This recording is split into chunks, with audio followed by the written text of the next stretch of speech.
Millions and billions of lines of code are compromising critical business data. Even the most complete application development programs can and do miss these flaws. The consensus forming among security analysts is that hackers are now targeting these application vulnerabilities as a primary attack vector en route to their goal of compromising critical business data. This squarely puts applications and application developers at the front lines of the IT security war that goes on silently every day. With Agile development seeing software released at a fast and furious rate, how can we be sure that each release is safe? This is a very important talk for any security professional that needs to protect their business in the best possible way from application attacks. I want to talk about an efficient, effective, real, proven way to develop and deploy secure software. I want you to understand how to really address the issue of application security in an agile or hybrid process, automatically, accurately, and therefore efficiently and simply. Despite all the warnings, applications continue to make organizational data vulnerable. Over this session, I'd like to discuss the relationship between applications, data security, the vulnerabilities associated with applications, and why they are a continuous source of data leakage. In fact, the royal road for the hacker. We'll take a look at some very public application security failings. Then we'll take a look at why AppSec fails and why these failures are allowed to happen. I'll define what application security is and is not, and we'll take a look at the new OWASP Top 10 for 2013, leading into a real solution for application security through secure software. We'll look at the economics of such an approach and touch on Agile in case there are any questions about that. After the lowdown on how binary runtime analysis can solve application security problems, we'll summarize. And I'm hoping that's going to take around 45 minutes. First of all, who are Quotium? We're a provider delivering software, high quality, excellent software in the application security and application performance domains. The founders have over 15 years of experience in information and application security, and in fact before Quotium, our CTO was a founder of a very high-end application security consulting company, which was later sold to Ernst & Young and is now their application security center. This, though, was the origin of the technology for our product, which is based on this 15 years of real-world experience. The company has over 200 enterprise customers worldwide and offices in London, New York and Paris. I'm UK manager for Quotium. I've got 15 years in application assurance, performance, and more recently, security. I'm a certified web application penetration tester, an ISEP practitioner, a performance engineer, and I find myself speaking at security events. Cyber is a big word. What is cyber? Crypto, storage, transport, access, social engineering, infrastructure, data, authentication, viruses, malware. Well, there's a lot of talk about cyber recently, and there still is. In the news, we have Prism, where we've been snooped on by the US. Barclays just now in London, in the UK, we saw a planned 1 million heist, which was done via an infiltrated PC, in fact using a KVM switch which was installed by a cleaner. Well, all of these are cyber, but they're really a very different risk profile to what I'm going to talk about, which is a web application attack. These web applications and websites are out there 24/7. So while there might be an opportunity in a local branch in one case, it's a very different thing to a global web application that is enabled and there 24/7.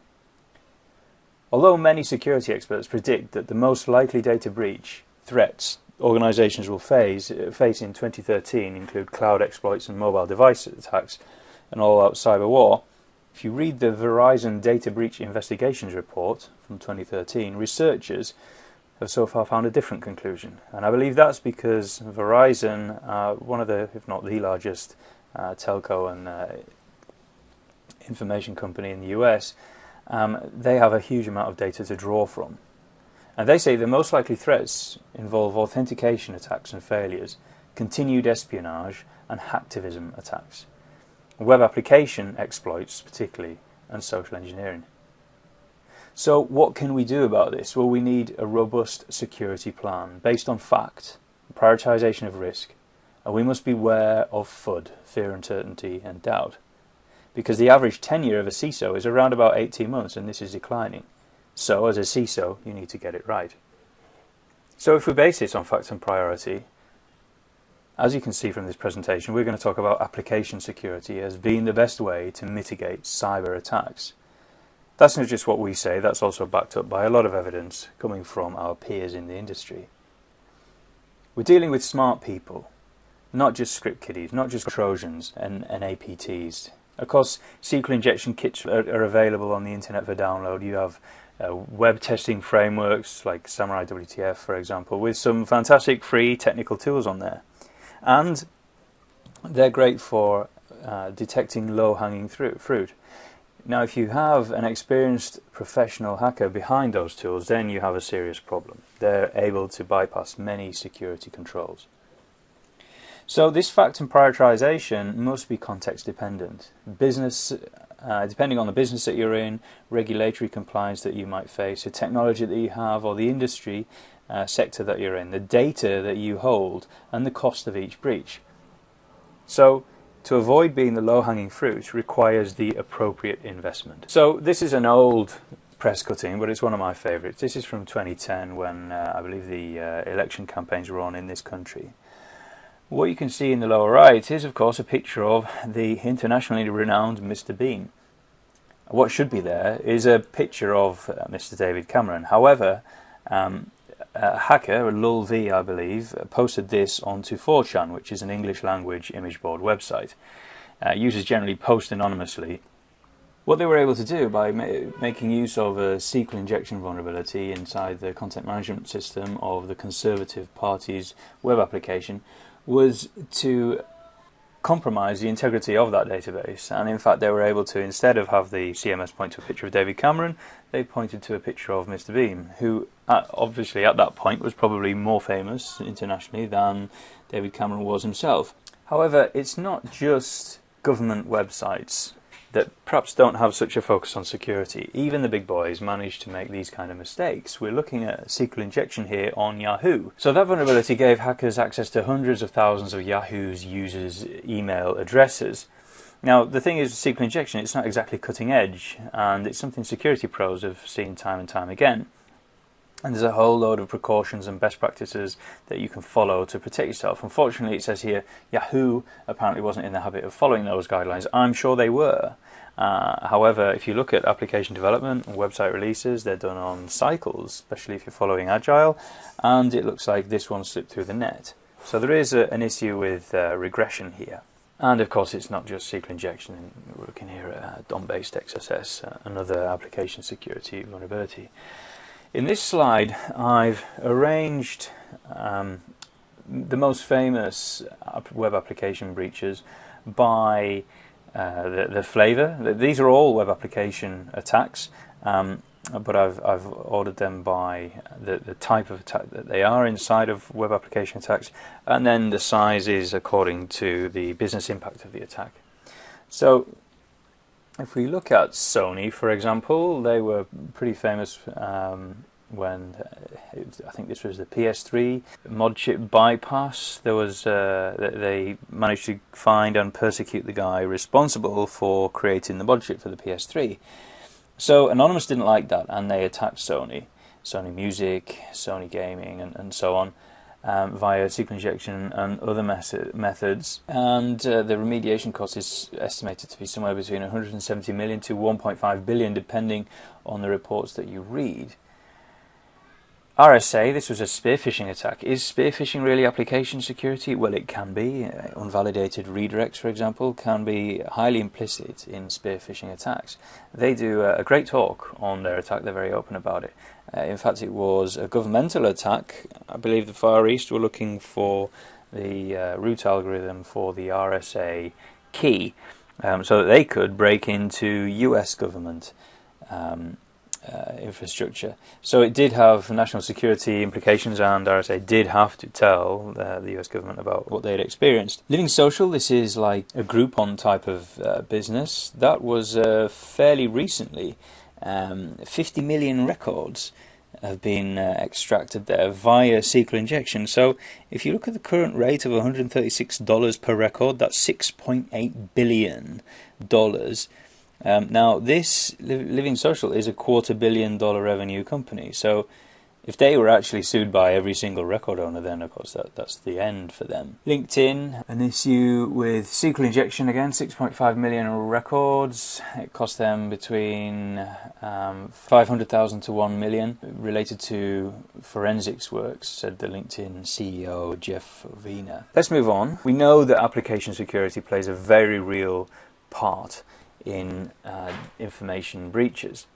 Let's try and understand a little bit more about that. So, despite a 1 billion spend annually and 40% growth, we know that these problems exist, and we have secure development life cycles, or we try to, and they can even map to Agile. However, over the last few years, we've seen that despite these huge investments, terrible things are happening to these organizations.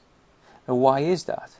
Well, it's because application security isn't addressed nearly early enough, or often enough, or accurately enough. If we look at this statistic here from the National Institute of Standards and Technology, 92% of vulnerabilities are in applications, not in networks. And then if you look on the lower right there, 90% of investment is at the network layer, according to the Open Web Application Security project. We can see there's a massive mismatch in investment and risk. Of course, 97% of applications are vulnerable, and 75% of attacks are aimed at the application layer because the hackers know this. Now, 85% of application vulnerabilities are found at the source code level, according to Gartner. So this is really where we need to focus our efforts. If we look at this NIST pie chart here, we can see that most vulnerabilities are in applications, non-server applications, server applications, and operating systems. The rest, which is where the 90% is going, is in the remaining 8%. So there's a graph here from the Ponemon Institute, their Ponemon 2013 Post-Breach Boom report. So this is documenting breaches up until 2013, when the report was released, breaches in the last year, and you can see that applications are leading the way in malicious breaches. So these are attacks instigated by malicious users trying to extract information, usually for financial gain. The other type of attack is a non-malicious attack, which is an accidental drop of data. It could be down to a sysadmin making a very basic mistake. It could be down to USB key loss, or any such like. So, even though some recent data out from White Hat showed that SQL injection attacks bumped down from the top 10 most prevalent attacks in 2012, other data from Veracode, for example, saw SQL injection attacks holding steady last year. And the consensus from development, security and IT consulting experts is that these attacks continue to expose enterprise databases on a daily basis. Going back to the Verizon DBA report in 2013, basics won't be enough for the finance and insurance industry, which, while it sees its ATMs targeted by skimming campaigns, when we peel back that physical layer, we see a much higher proportion of attacks in web applications than all other sectors. So it seems that from the reports from these great sources of data, the financial services industry really seems to be suffering with web application attacks. Verizon also said in the same report from 2012, 54% of breaches and 39% of records were compromised by application security vulnerabilities. So I think I've laboured my point enough that application security is a real issue. So what is it? Well, application security, surely it's a technology issue, right? Well, I did a talk like this in the Business Strategy Theatre in InfoSecurity Europe. Surely, isn't it a technical issue? Well, no, it's actually both. The thing is, the application holds data, critical data. The application is an enabler to make that data useful. It makes it useful to its users and to its owners. And so there are many of these. It has to be high performance, accessible, and functional. So these users are accessing this data. However, we have no control over the users that might want to access the application. We can't stop a malicious user accessing a public application. So that malicious user can use some techniques to leverage vulnerabilities in the application to make it do things that it was never designed to do and that the owners of the application certainly do not want it to do, such as data theft or compromisation of data integrity or data destruction, for example, a denial of service attack.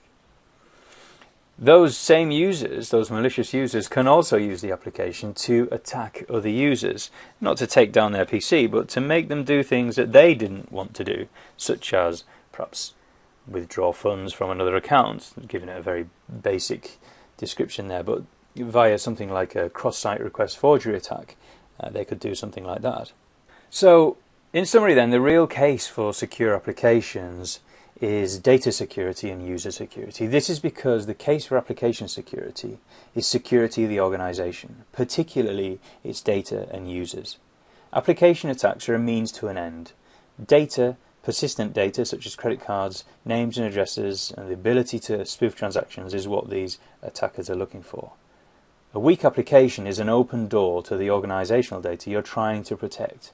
So in fact, despite all the best network layer protection in the world, such as firewalls, even web application layer firewalls, VPNs, policies, if you have a weak application security, i.e. it's not built in, then you have weak security and therefore you have vulnerable data. Data that still must be protected for many reasons, including compliance, reputation. Of course, these days, data is money. So we need to treat application security as a means to an end, because the attackers are treating application vulnerabilities as a means to an end. And that end is data and user security for us. So you password protect your data, right? So why bypass that with a weak application? Web application exploits are most likely to affect larger organizations, especially governments, rather than small to medium businesses. The chances of such attacks occurring are 3 in 4, according to the data compiled by the risk team, again at Verizon. Given these odds, they said, organizations that choose to take their chances are ignore application development and assessment practices in 2013 are asking for trouble. Also, attacks on mobile devices by the criminal world will follow closely the push to mobile payments in the business and consumer world, and will continue to push past 2013 into 14, 15, 16 and so on. What have we at Quotium, in our experience, tried? What works, what doesn't? Well, I've got a picture here of a red herring. Why do I have a picture of a red herring? Well, a red herring is a term in English, and it's drawn from the practice of drawing a red herring across a trail to confuse hunting dogs. Something that distracts from the real issue. And when I'm talking about red herrings, I'm talking about false positives. A red herring, by the way, is I think it's a smoked mackerel. They're actually very tasty and good for breakfast, also known as kippers. But they have a very strong smell, which will distract these hunting dogs. If you, as the application security expert, are the hunter looking for these vulnerabilities, and you have something like a false positive dragged across you, you will spend time looking at that. But what does that do to your process? Well, it prevents a real process. It's a very manually intensive job to work out what is a real vulnerability and what is a false positive, coming from your detection capability, be it an automation software or pen test. What we have is a couple of categories of application security technology, DAST and SAST, and we'll talk about those in the next slide. Thing is, we've been there, we've done that, we got the t-shirt. After 15 years of experience using this kind of thing, we know what works, what doesn't work, and it tends to be, when we're doing the consulting, that manual code review is certainly the most efficient way to go, although it's manually intensive, because the noise that's generated by a lot of this automation is simply not worth it. Now, of course, it's not just false positives that cause a problem, but they do remain a major problem. So looking at application security testing techniques, if we look at the two that I talked about, SAST and DAST, SAST being static application security testing, this is the analysis of code at rest. Taking a look at real source code and looking for theoretical vulnerabilities in that code.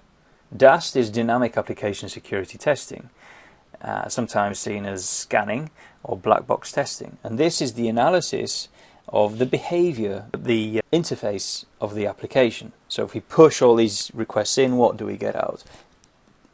So the thing is, these two technologies generate a lot of noise and false positives. They also miss a lot of things, i.e. false negatives, and there are a lot of verification issues because it does require a manual process to go through these reports and work out what's real and what's not real. So there are a number of other issues. So with static analysis, you're looking at code at rest. So you need the source code in that case. If you don't have the source code, then you just can't do it. You probably won't have the source code if it's dynamically generated at runtime. Therefore, you're never going to see that. You need to look at the source, the code at runtime, which you don't have visibility of. So what about binary static analysis? So this is where you take your binaries and then you kind of reflect them, and then you try and look at the vulnerabilities from that. Well then, yes, you could look at code from third-party apps, but you still have the same problems that you get with just fundamental static analysis. These technologies really have a focus on technology instead of risk. They're focusing on vulnerabilities, not data. So it's vulnerability-centric, not data-centric. They're looking at injections and technical problems rather than business risk, and they ignore application data. For example, I remember I've had to go through a number of these reports, but maybe one of the most recent one was the output from a static analyzer, and it was telling me about some code. Oh, you're using a random function here. If, and there's a big if, you are using this as some kind of crypto algorithm, then don't, because it could be brute forced. So then you go down, you dig into the code, and you look at where this random function is used, and of course it's not been used for cryptography. That would be a prime example of a false positive, and it's really very difficult when you're working at that level to kind of assign that to business risk. So what about penetration testing? Now that can be very thorough. Indeed, it's what we used to do. But it isn't really scalable, and it can be quite expensive, and it's becoming more and more difficult with more and more protocols and the greater complexity of web applications. Because of course web applications, they were very simple at one point. It was a web page and a web server, but now we've shifted a lot of the functionality across to, especially with mobile, across to the client end. So we have a lot of processing running on the client end, and protocols outside of HTTP, well, maybe they sit on top of HTTP, like reverse AJAX or JSON and web services and so on. So it becomes more complex. And that means it takes longer and becomes more expensive. So in terms of frequency, how can it fit with your development schedule? You make a release.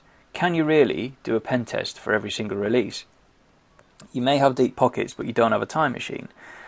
So, of course, you end up doing tests infrequently, less frequently than you would like to. Okay, so we've talked about what you call application security testing. Now I'm going to talk about secure software development. The whole point of secure development is the understanding of software security problems at the developer end. So developers must understand these, and that's a foundation to building secure software by allowing individuals involved to better understand the software programs and to stay informed about security basics, vulnerabilities and data privacy issues, and having a commitment into writing more and more secure code.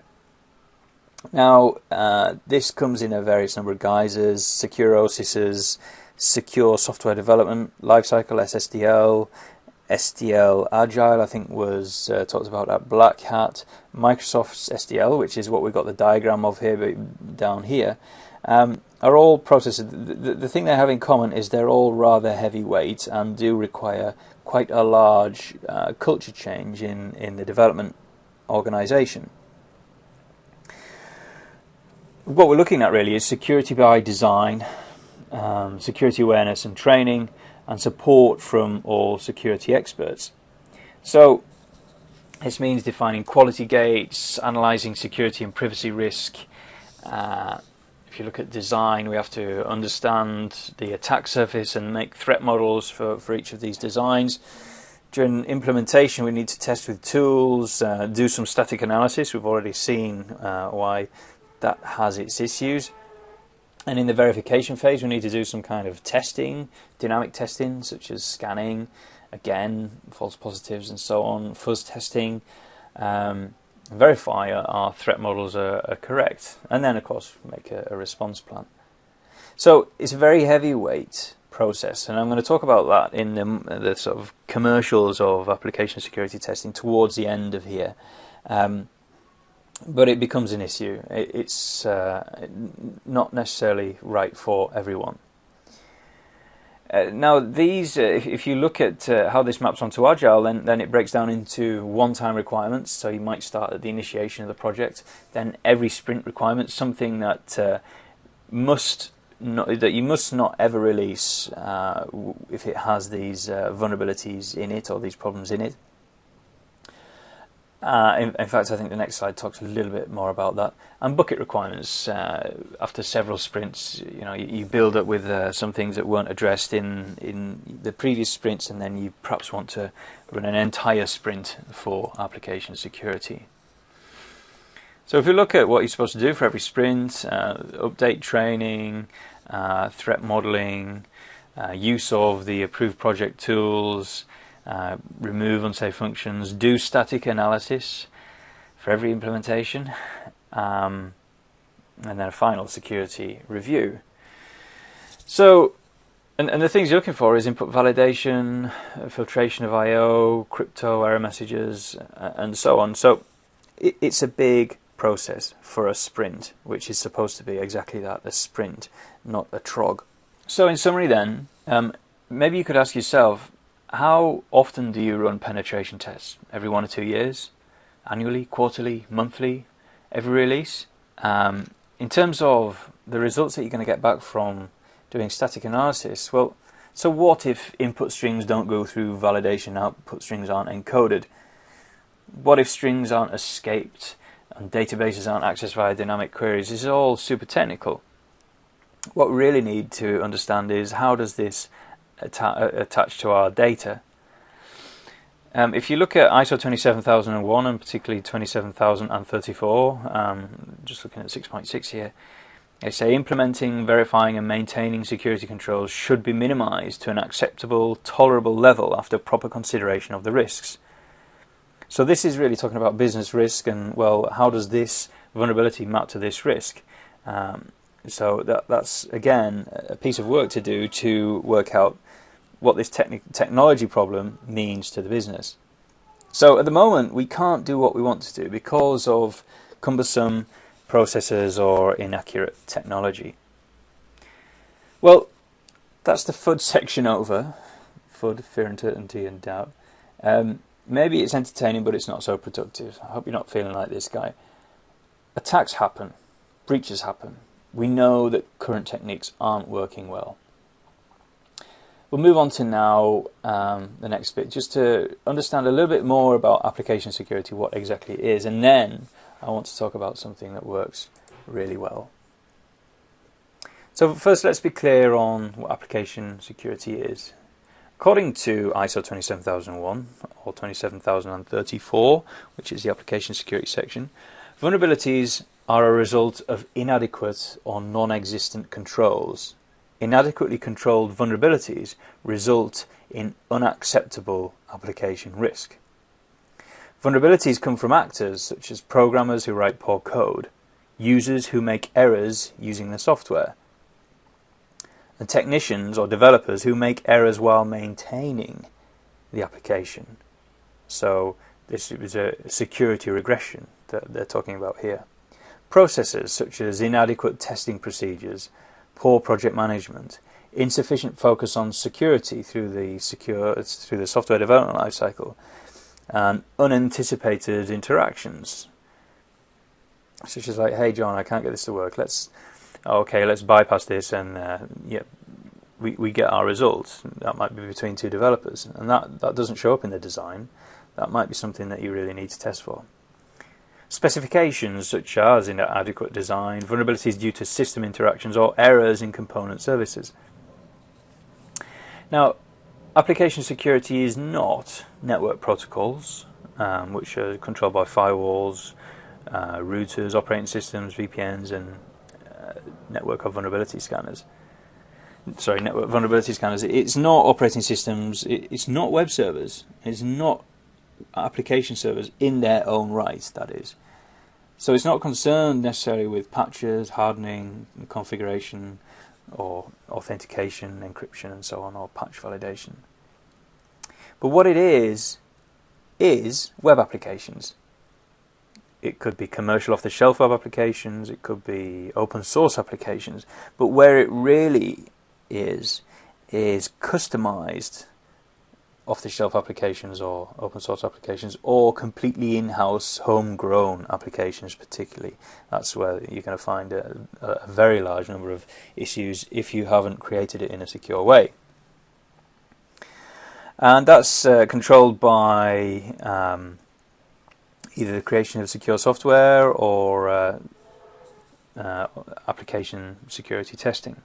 Application security testing, well, it gets great results, but as we know, it's time-consuming and expensive, and you get variable results. Very often, security officers windmill their security testers or security testing companies and find different results from different companies. That's because different consultants have different experience in different fields.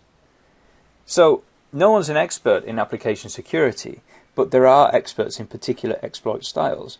What I've got on the screen here is some of the most interesting attack techniques Quotium researched and revisited recently. So we do this as part of our process to create algorithms in our technology for automatically detecting this using our runtime binary analyzers. So it takes a lot of researchers a lot of time to discover new vulnerabilities, and then you need to build on that and try and find out which are the really high-risk vulnerabilities. Some of them might be really cool, really interesting, but in fact mean diddly squat to the organization. So what's needed is this embedded research and utilization needs to be brought up into some kind of technology. Now, the Open Web Application Security Program do fantastic work. One of their most famous projects is the OWASP Top 10, and it just changed this year, very recently. The blue squares are categories which have not changed. The red squares are categories that have moved up. The green squares are categories that have moved down. And the yellow squares are categories that have been merged or separated or reclassified. So if we look at injection, it's not moved. But if we look at broken authentication and session management, that was formerly in third place, which is now occupied by cross-site scripting, which was in second place. Why has that moved down? Well, because cross-site scripting was fairly common. We used to see it a lot, actually, and it seems that developers have started to become savvy as to what it is and how to make sure that they don't create vulnerable code or code vulnerable to cross-site scripting. 4's not moved. Security misconfiguration was 6. 6 now is sensitive data exposure, which was it's a smart move. It's insecure cryptographic storage and insufficient transport layer protection. So basically, cryptography on the transport and the storage layers were merged to form 2013 A6. 7, missing function level access control, was renamed from failure to restrict URL access. And then 8 is CSRF, which was formerly 5, so that's quite a big drop for cross-site request forgery. Really, CSRF has to be coupled with cross-site scripting to be really, well, it's potent, but it's difficult to exploit without XSS. Using components with known vulnerabilities, this is new, but was kind of part of A6 before, security misconfiguration. And there are databases with lists of known vulnerable functions that you shouldn't be using. Our approach actually is, of course we have access to these databases, but why not look at vulnerable components? Not whether it's known, but is it vulnerable at all? It doesn't really matter whether it's not, because it might actually not be in that list. So how's this top 10 calculated? Well, it depends on exploitability. So this is the typical technical impact that if the vulnerability is successfully exploited. Prevalence, so the likelihood of an application having that vulnerability. The likelihood of an attacker discovering that vulnerability, that's detectability. And the likelihood of an attacker successfully exploiting that vulnerability, exploitability. Finally, impact is the technical impact if that vulnerability is exploited.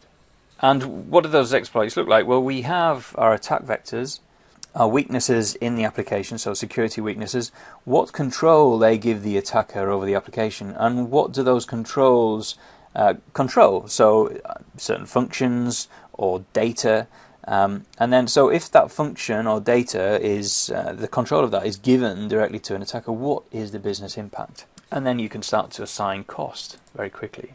So I promised earlier to say what works really well for application security.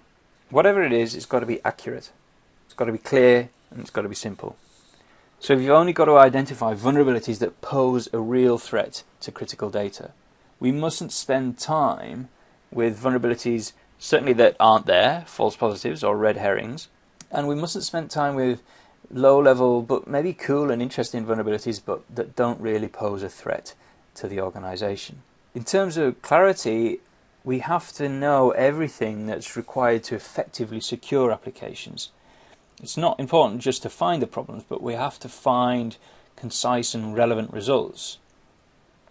So vulnerabilities can be efficiently mitigated by the developers themselves, because they're the people coding this stuff. And they may not have prior security expertise. So if you have that, then you have a simple process which helps us with our goal, which is to shift application security left. And the way to do that is through software security, but SSDL and SDL Agile, they do exactly that, right? But the issue is they're difficult programs to initiate, and to implement, and to maintain. In fact, it's not that common to see them in operation at all. There's also a lack of skills and focus on other agendas like functionality, performance, time to market, that prevent them working properly.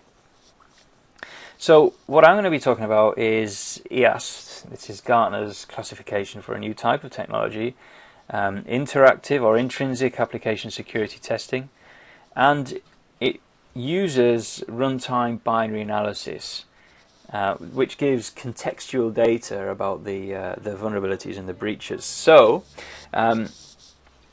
if we look at this graph here, this is a Capers-Jones graph, and in fact it's got nothing to do with security. It relates to software quality, but application security vulnerabilities are software bugs. So this graph, which is talking about software bugs, can by extension be linked to application security vulnerabilities, because the fundamentals are really the same. 85% of vulnerabilities are created, according to the light blue line, or introduced during the coding phase.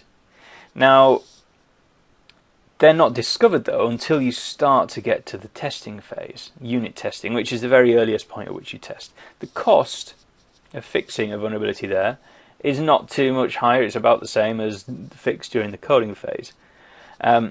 It says here, I mean, this is from 96, right? So it's probably a bit old, but it's kind of saying $100. It's probably less now, actually. Now, the further along the development lifecycle you go, the higher the cost gets, to the point where you get to post-release or production, where the cost of remediation is so high, it could include, certainly if it's an application security bug that you've got, there could be loss of face, reputational damage, there could be fines. Underneath that, it could be that, well, you've got to take the application down. There's a cost of repairing the application and remediating any vulnerabilities so late on in the development lifecycle that all the developers have possibly even finished and left. Or if you look at somewhere midway in the graph, it's maybe during system test, a lot of code has been written that pins on perhaps the code that's got the vulnerability in. So all of that code has to be potentially redeveloped and retested. So The mantra here is test early and test often, which is something you'll hear software testers say often. So what happens if we can successfully do that? If we can move application security left and really start to deliver secure software, well, that means that our costs go down only if we can do it in an efficient manner. So because a whole layer of complexity has been removed, we get much better cost efficiencies at a lower risk cost, which then gives us a win-win situation. As the cost of our security measures decreases, we can then move these points further right. So we reduce our risk. So normally the cost of security measures is about 1/3 of the cost of these security failures. But by using this, in fact, we can get it down to what looks like more around about 50% with the same level of investment. But that depends on a fundamental change, and it means that we can't necessarily just use these heavyweight secure development techniques, and we certainly can't rely on discovering vulnerabilities through application security testing. Because of fundamental accuracy and simplicity of using a true IAST system, a runtime binary analyzer that can work across all types of these technologies, application lifecycles can be adapted very quickly to create secure software without the need for security expertise in developers or testers. So I'm calling this SALMON, the Secure Application Lifecycle Management Process, with the fish theme because, of course, we talked already about red herrings. So why eat red herring when you can have salmon? So just a note about Agile. Agile helps businesses. I'm talking about Agile now because it will help in the next few slides. According to MIT, Agile organizations grow 37% faster and generate 30% more profit. So I'm talking about organizational agility here as opposed to Agile development. But Agile organizations are usually using Agile development. So what does this mean for security? I've heard very often, well, we're using Agile, so security is very difficult. Well, done the right way, Agile mitigates risk, particularly business risk. Risks that were perceived at the beginning of the project might not be risks at all by the time we start to realize the software, and vice versa. If we consider hacking threats and zero-day vulnerabilities, new risks might well be prevalent now that did not exist at the beginning of the project. So by taking an iterative and agile approach, new risks can be addressed much earlier on because they're seen during the continuous planning and review process that is fundamental to Agile. In short, security requirements and changes to those security requirements, like any other requirements, can be addressed earlier on in the development project because of Agile's ability to accommodate change. So with Waterfall, many risks are only uncovered during integration, by which time it's too late to address them. And with an iterative Agile approach, risks are addressed quickly and earlier on. Changes in requirements and scope have always been a primary source in terms of Waterfall of trouble for a project, leading to late delivery, missed schedules, unhappy customers, insecure software delivery, and so on. Again, the compact and frequent iterations of an Agile project accommodate for changes at later stages to allow these changes to be built in as the project progresses. Agile helps build in quality. Application security is a quality issue. Agile results in a more robust architecture because, as opposed to detection on the eve of delivery, flaws are detected earlier and corrected earlier. Therefore, critical functions have been tested over several iterations. Defects in those functions have been ousted earlier and fixes have had more testing done on them. The result is a more mature and higher quality output. So, Agile, done the right way, helps focus attention to security requirements. It's not about getting code out the door quickly, it's about having a structured and responsive development process that results in a high quality output and good fit to the business. It does mean small and easy bites, but it does not need to exclude security requirements, as we'll see in a few slides. In traditional software security, assurance comes primarily from expert security reviews at key successive stages in development. In Agile security, assurance comes from managing the key risks to the security stakeholders up front. So the trick is to get developers to be more responsive to the business risk concerns. Not everyone's doing Agile. Most people I speak to are doing what they would call like a hybrid process, somewhere between Agile and Waterfall. It means that they've got fast-paced development usually. If we look at what goes on, this is an Agile process I've tried to create a diagram of here. So you have your overall project requirements. What should the software do? So that's following analysis, project review, iteration planning once we're in the flow, and work procedures review. The project manager has a general overview of the project, and after each sprint there'll be a prioritized to-do list. So this is where Agile gets its name from. It's agility. That to-do list for each sprint can change. If the project's going off track, then it can be quickly brought back into line. If there's a change in the business requirements, they can be accommodated with the Agile process. So for each iteration, we work on we work on the ones that give us the most value most quickly, and we keep doing that until this list is empty or until we run out of time or money. So this section here is the bite-sized development, which is a fixed duration iteration, normally 2 weeks or maybe even a month each, and we have a prioritized to-do list for that particular iteration. So there'll be an analysis process, development, test, and integration. And in fact, typically this is what you would call a continuous integration. So the developer will submit their code. The automated tests will run automatically. So we'll have smoke tests, unit tests, functional tests. And then that code will be integrated into the larger process, and then there'll be some integration tests go on.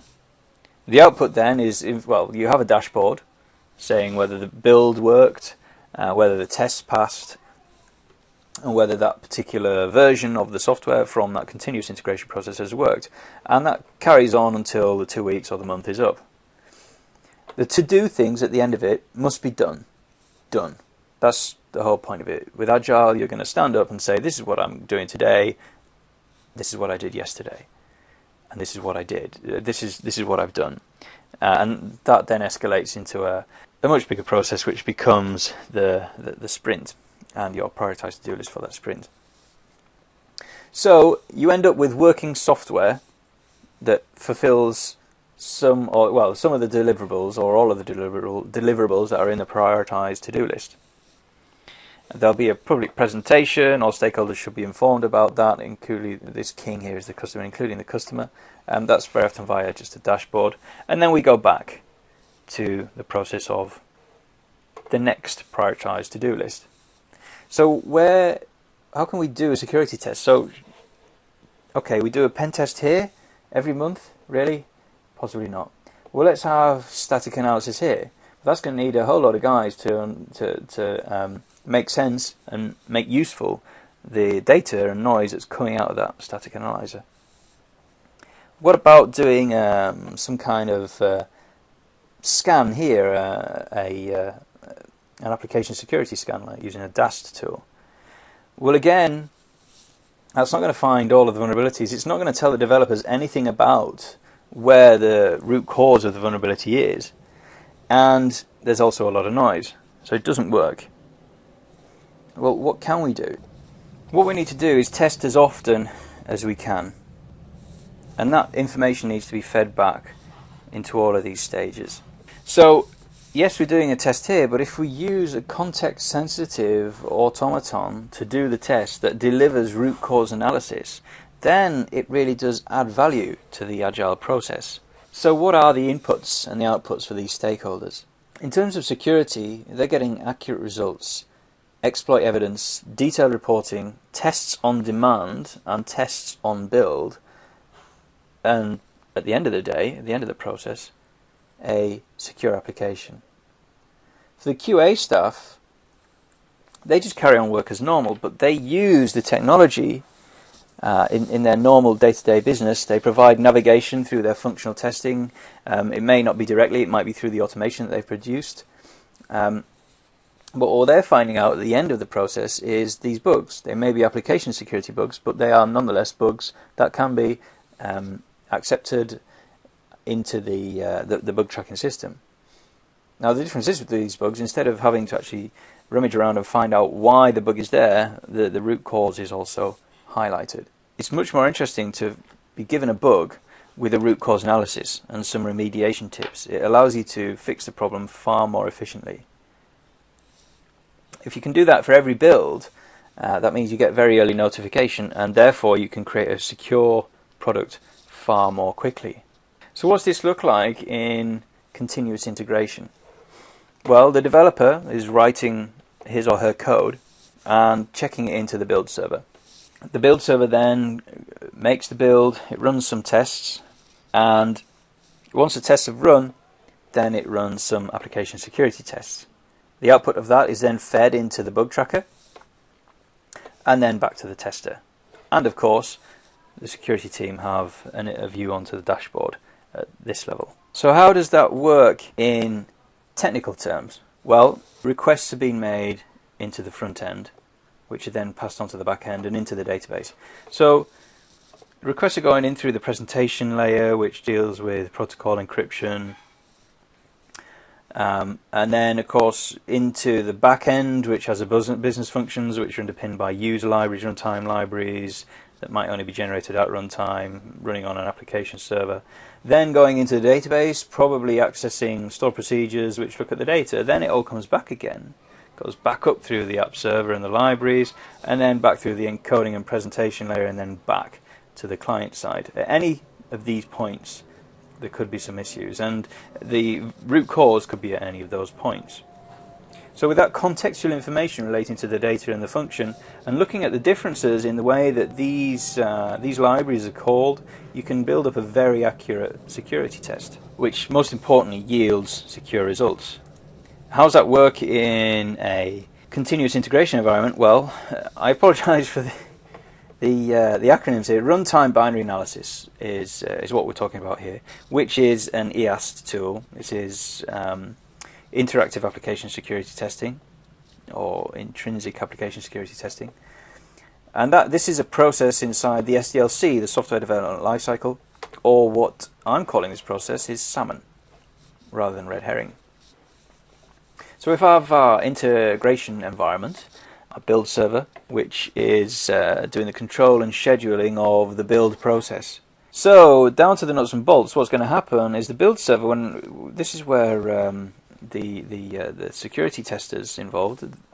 The build server starts the security tester, the runtime binary analyzer, in capture mode, and then kicks off some automatic scripts. Those automatic scripts are created by the QA department. They have that anyway, whether or not you're doing security testing. Or if they're not using Agile, maybe they're just, or not even hybrid, maybe it's manual tests. In the same way, the test manager will say, okay, go and run some go and run some manual tests. Once they finish, then you stop the capture. The reason that we're doing this capture is to capture the user journeys through the application and the page specific information, the contextual information. It allows us to get accurate paths through the application that you wouldn't get through a normal crawl. Then the test is executed based on the latest capture. And then finally, the output is sent back to the build server. It could also go off to the bug tracker, and a report is pushed to security and possibly reported via the build server. And that means, going back to that graph, if you remember where the cost went down, that means that the cost can truly just go down. So, in summary, vulnerable code means we must run security testing. Application security must be dealt with as a quality issue. Third-party pen testers are brought in far too late. It's much more like a waterfall model. It's on the eve of delivery when you discover, and therefore the cost of remediation is far too high, and the speed of remediation is far too slow. Internal QA testers are not security experts. So application security becomes a QA process. Everybody has to be involved in this, and the driver really has to be the CIO, or if it's a strong CISO, the CISO can do this. because it's coming out of the CISO budget usually, but it is a change to the development process and requires assistance from QA and development. It is technology that empowers QA. They don't need to be security experts, but they can start to provide really valuable information into the development lifecycle. They end up identifying only real and relevant results with a focus on business risk, and these results can be, I say, executed by developers. In our case, we provide a video of the vulnerability, so it's very easy for the developers to recreate the issue. And because of the documentation that you get and the contextual information that you get from doing this runtime binary analysis, this technology can be used by non-security experts, and it fits very well in a truly agile environment. According to OWASP, the testing guide, you cannot build a secure application without performing security testing on it. And that's still the case, obviously. But if you can do that often and early, then you can do it in a far more effective way. Bugs are everywhere, and by extension, security bugs are everywhere. Therefore, most sites are vulnerable, and most attackers target the application and data layer. Security bugs are complex and they take a lot of forms, but ultimately must be fixed, or 85% of them must be fixed at the code level. So why not use the skills you already have in the team, QA and development, which aren't usually security experts, but with the right tools, they can go a long way.